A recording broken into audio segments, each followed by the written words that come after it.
Hi, this is Sister Tracy from the Kino Border Initiative here with some updates for you about what we've been seeing and hearing as we're talking to people, migrants who are arriving here in Nogales.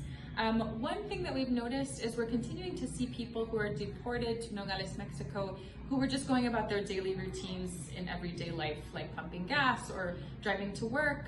To give you an example, a man that I'll call Juan Lorenzo, he was living in Colorado for 4 years. He was working there. In the summers, he worked as a carpenter. In the winters, he would shovel snow or work at a restaurant. And he said he was just pumping gas one day when there was a group of people he identified as kind of bounty hunters that were looking for migrants, and they called ICE, reported him, and ICE arrived and detained him there. So people like Juan Lorenzo going about their daily lives and experiencing those interruptions and being detained by ICE.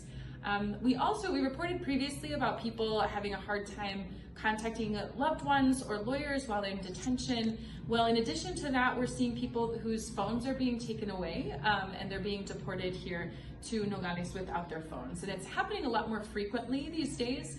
And that's causing a lot of issues for people who are separated from family or trying to figure out their next steps. To give you an example, there's a woman that I will call Maria Elena. She was trying to get to the US to work and provide for her family, and she was detained and deported without her phone. And she actually didn't have any phone numbers memorized, and so it was about a month before she was actually able to make contact with one of her family members. So those are just a few of the many stories of people that we're meeting here in Nogales.